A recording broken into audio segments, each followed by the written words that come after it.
Commander Kess gripped the command rail of her ship as explosions lit up the darkness around her.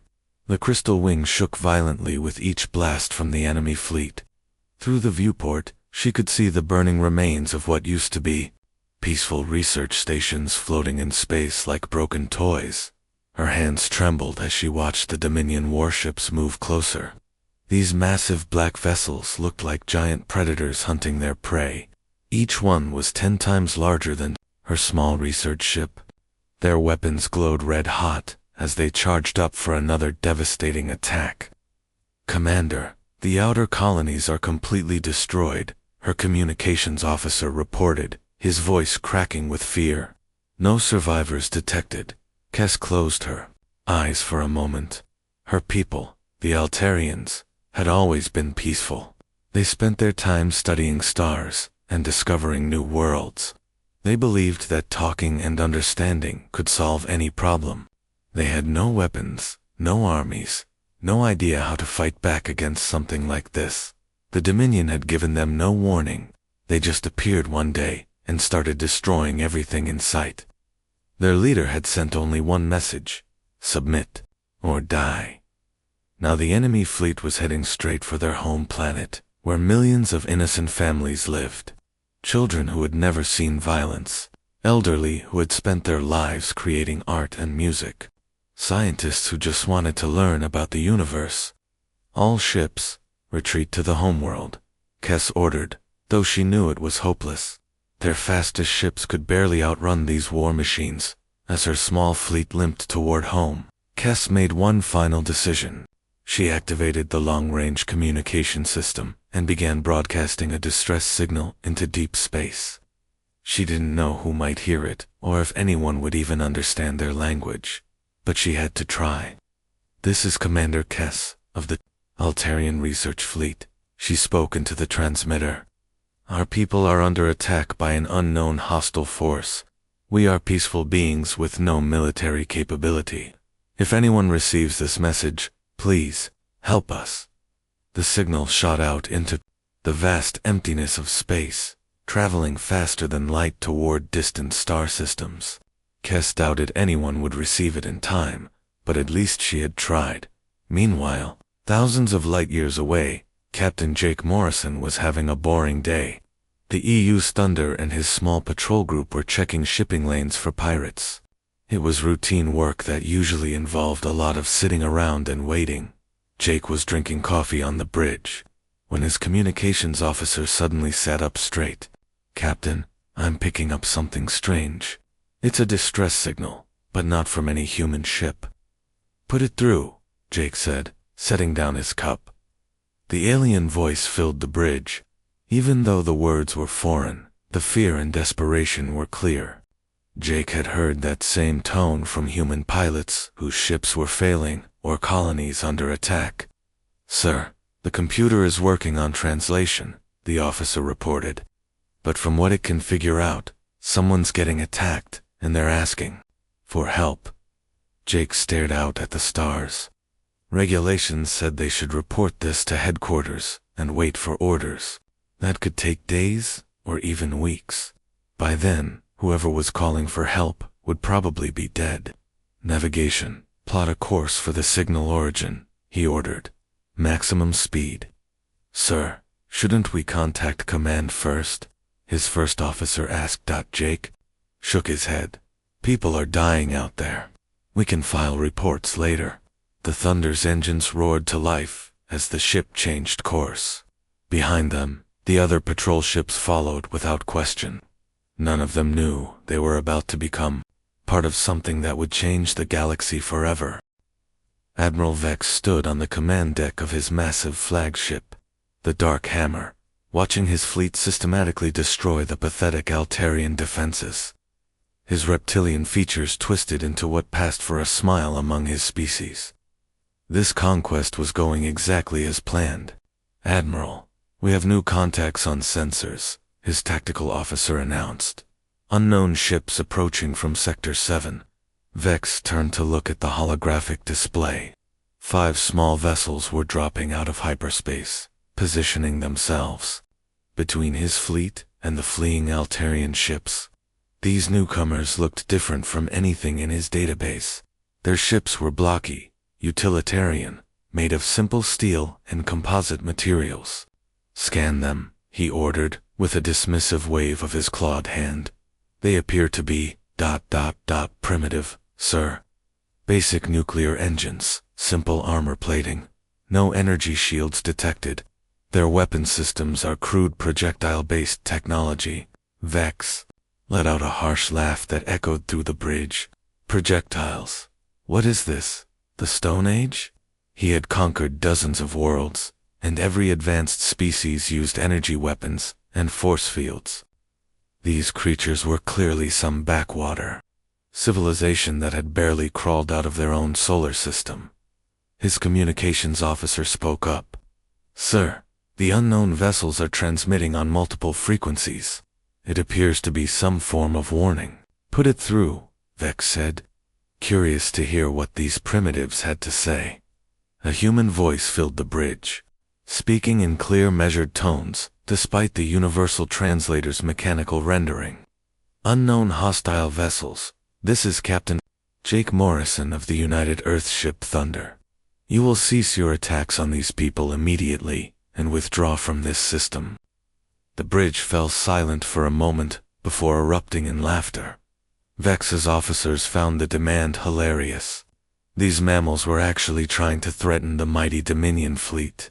"Respond to them," Vex ordered, still chuckling. "Tell these ... humans that they have 10 seconds to retreat before we demonstrate why the Dominion rules this galaxy." But instead of retreating, the human ships moved into attack formation. Vex watched in amazement as they spread out, moving with surprising coordination for such a small force. "They're not backing down, sir," the tactical officer reported. "In fact, they're targeting our ships." "Impossible," Vex snarled. "Fire a warning shot across their bow. When they see what our plasma cannons can do, they'll run like all the others." The Dark Hammer's main weapon charged up, glowing bright orange as it prepared to fire. The plasma bolt launched across space, missing the lead human ship by just a few hundred meters. The energy blast lit up the darkness like a miniature sun. Vex expected the humans to panic and flee. Instead, Captain Morrison's voice came back over the radio.com, and steady. "I guess that's your answer," Morrison said. "All ships, weapons, free. Let's show these bullies what happens when they pick on the defenseless." What happened next shocked every Dominion officer on the bridge. The human ships didn't retreat or hesitate. Instead, they accelerated straight toward the much larger enemy fleet. The lead human vessel, the Thunder, fired first. A simple metal slug, no bigger than a telephone pole, shot out of its railgun at incredible speed. Vex watched in disbelief as the projectile slammed into his flagship's shields. For a split second, nothing happened. Then the supposedly impenetrable energy barrier flickered and died. The metal slug continued through, punching a clean hole through 3 decks of armor plating before finally stopping in the ship's hull. "Shields are down," the tactical officer shouted in panic. "How is that possible?" Vex stared at the damage, reports flooding his screens. His advanced energy shields, which had never failed against any weapon, had been defeated by a simple chunk of metal moving very fast. The other human ships opened fire, their railguns sending projectiles screaming across space.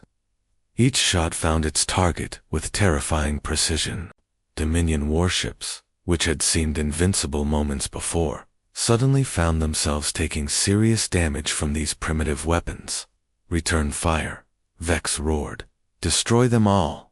But the humans were already moving, their ships dancing between the slower plasma blasts with surprising agility. They fought like nothing Vex had ever encountered before. Lieutenant Commander Amy Brooks gripped her chair as the Relentless shook from another plasma blast. Through the bridge windows, she watched something that would have seemed impossible just hours ago. The small human patrol fleet was not only holding its ground against the massive Dominion armada, but they were actually winning. "Amy, look at this," her tactical officer called out, pointing at his screen. The mining ship, Copper Mountain, just dropped its entire cargo hold full of asteroid chunks right into that cruiser's path. Amy watched in amazement as the converted mining vessel, originally designed to haul space rocks, had turned its industrial equipment into a weapon. The ship's magnetic cargo launcher, normally used to move heavy asteroids, was now flinging chunks of metal and ice at enemy ships like a giant shotgun. "Brilliant," she whispered. Captain Rodriguez on the Copper Mountain had realized that his ship's mining tools could be more effective than traditional weapons. But that wasn't the only improvisation happening. The cargo freighter New Horizon, which had been delivering supplies to a nearby colony, had somehow joined the fight. Its captain had welded metal plates to the front of his ship and was using it like a battering ram, smashing into smaller Dominion vessels.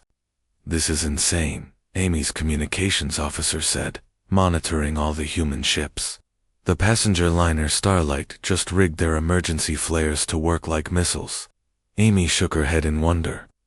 Captain Williams, on the Starlight, had taken the bright emergency signals that ships used when they were in trouble and turned them into weapons. The flares weren't very powerful, but when dozens of them hit an enemy ship at once, they could blind sensors and confuse targeting systems. Meanwhile, the Altarian ships hung back, watching this incredible display with complete bewilderment. Commander Kess on the Crystal Wing couldn't understand what she was seeing. "How are they doing this?" she asked her science officer. "Their weapons are so primitive, their ships are so small." "I don't know, Commander," the officer replied. "But they're not fighting like any species we've encountered. Most civilizations develop standard battle tactics and stick to them. These humans seem to be making it up as they go along." That was exactly what was happening. While the Dominion ships followed predictable attack patterns that had worked for centuries, the humans were adapting every few minutes. When their railguns couldn't penetrate heavy armor, they aimed for sensors and engines instead. When their shields failed, they used debris fields as cover.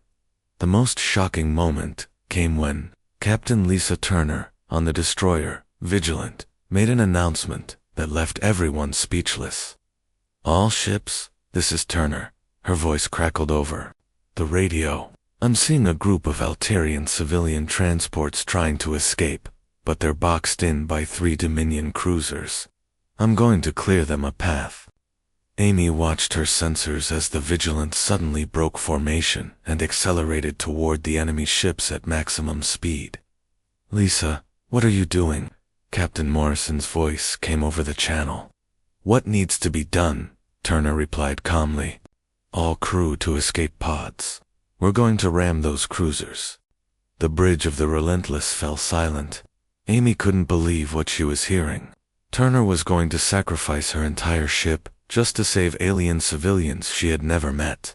"Escape pods away," Turner reported, setting autopilot for collision course. "It's been an honor serving with you all." The Vigilance crew had less than 2 minutes to abandon ship before their vessel became a guided missile. Amy watched as small pods ejected from the destroyer, while it continued its deadly approach toward the enemy formation. The Dominion cruisers tried to destroy the incoming ship, but it was too late. The Vigilance slammed into the lead cruiser at tremendous speed, both ships exploding in a brilliant flash. The explosion was so powerful that it disabled the other 2 enemy vessels. Commander Kesk watched this incredible sacrifice with tears in her eyes. These humans had known her people for less than an hour, yet they were willing to die to protect Altarian civilians.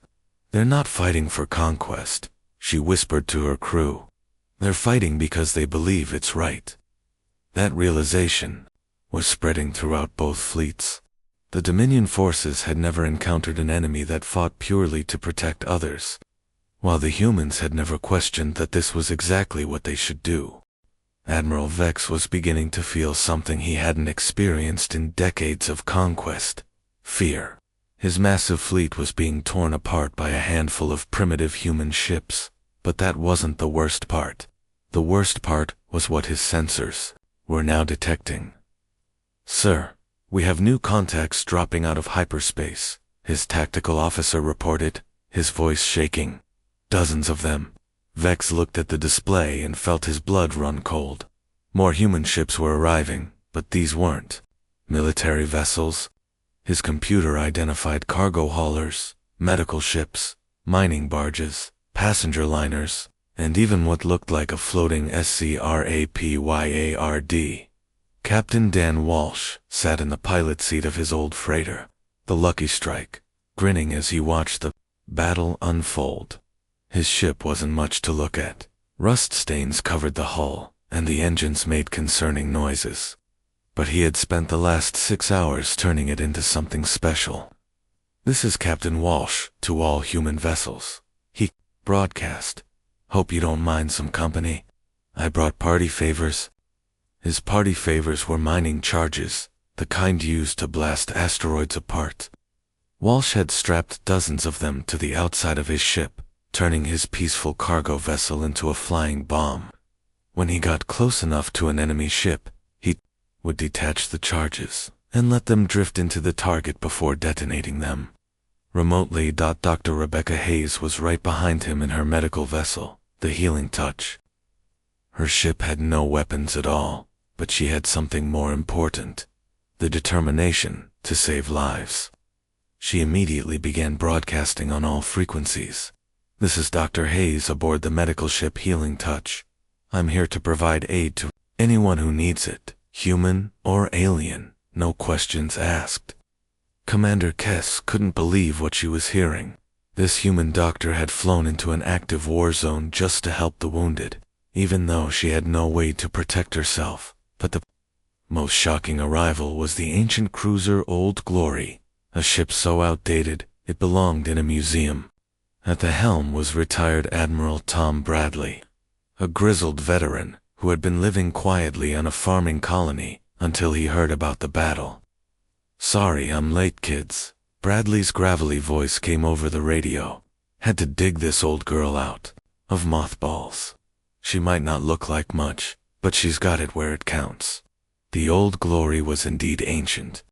Her armor was patched in a dozen places, her weapons were 3 generations out of date, and her engines leaked coolant. But Admiral Bradley had spent 50 years learning how to fight, and age had only made him more cunning. The Dominion forces watched in growing horror as more and more civilian ships arrived: school teachers flying survey vessels, retired mechanics in salvage ships, even a group of teenagers in a racing yacht who had heard the distress call and decided to help. "This is impossible," Vex muttered, staring at his tactical display. "Where are they all coming from?" His intelligence officer provided the answer. "Sir, it appears they're monitoring each other's communications. When the first group called for help, every human ship within 50 light-years started heading this way." What Vex was witnessing was something unique to humanity. Unlike other species that relied on military hierarchies and government orders, humans had an instinct to help each other that transcended official channels. They didn't need permission to do the right thing. Captain Rodriguez on the mining ship Copper Mountain was coordinating with a luxury yacht called The yacht's owner, a wealthy businessman named Peterson, had never been in a fight in his life, but he was using his ship's advanced sensors to guide Rodriguez's mining charges to their targets.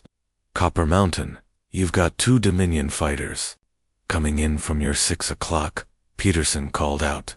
"Thanks, Starfire. I see them. Hey, can you blind them with your spotlight?" "Already on it," Peterson replied, turning his yacht's powerful docking lights toward the enemy fighters. The Dominion pilots were temporarily blinded, giving Rodriguez the opening he needed to launch a spread of mining charges that took out both FIGHTERS. Dr. Hayes, meanwhile, was doing something that completely baffled the enemy.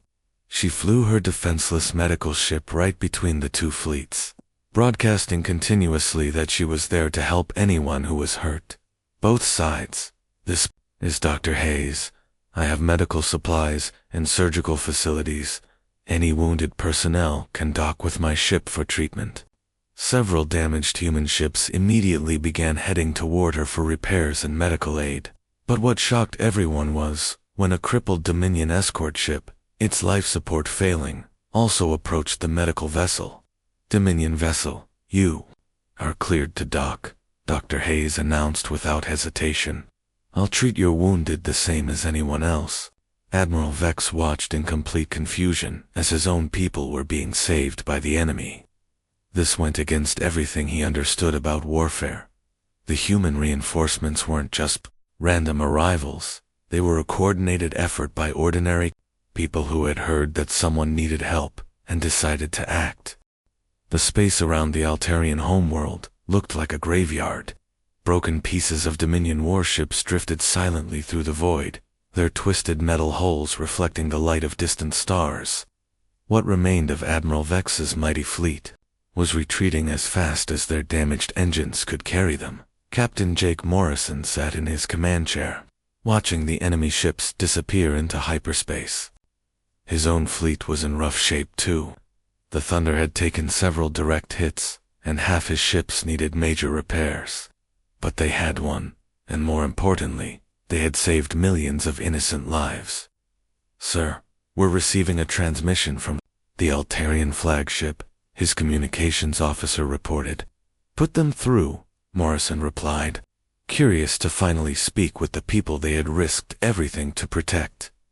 Commander Kess appeared on the main screen, her large, gentle eyes filled with tears of gratitude.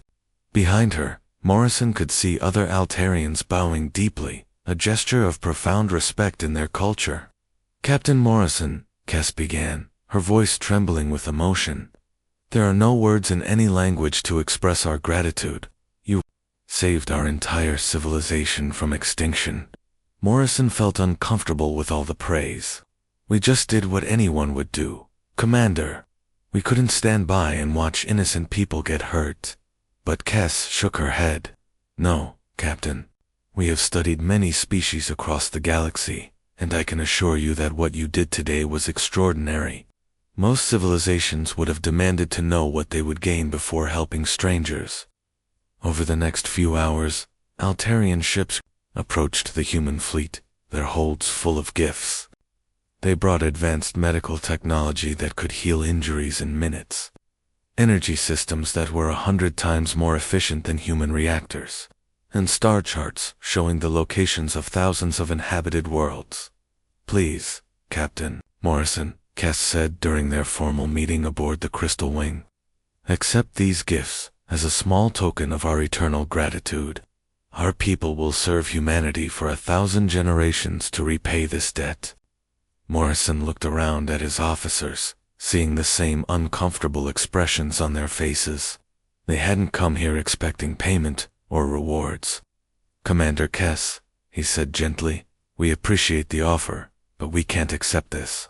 We didn't help your people, so they would owe us something." Kess looked confused. "Then what do you want from us?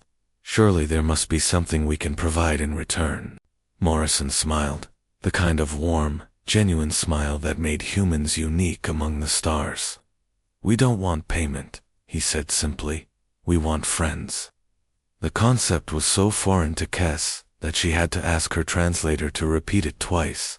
In her experience, every interaction between species involved trade, conquest, or servitude. The idea that someone would help purely out of friendship was revolutionary. But as word of the battle spread across the galaxy, other species began to understand what humanity represented. The story traveled from world to world, growing with each telling. Soon, every civilization had heard about the species that fought not for territory or resources, but simply because it was right. Dr. Rebecca Hayes found herself overwhelmed with requests from alien medical facilities wanting to learn her techniques. Captain Walsh discovered that his improvised mining charge tactics were being studied by military academies across 3 star systems. Even retired Admiral Bradley received visitors from young officers eager to learn from his experience. Within months, something unprecedented began to happen. Species that had never communicated before started reaching out to each other, united by a simple message. If humans can help strangers, maybe we can help each other too. The Kelvari, a race of brilliant engineers, offered to share their technology with anyone who promised to use it peacefully. The Thornics, master agriculturalists, began sending food supplies to worlds suffering from famine. The aquatic Morveni opened their ocean worlds as refuges for species, fleeing persecution. But the most significant change came when the Dominion tried to attack another peaceful world 6 months later. This time, they weren't met by a small patrol fleet. They faced a coalition of dozens of species, all united under one banner, the Terran Protectorate. "This is Captain Peterson of the Unified Fleet," came the transmission to the Dominion forces.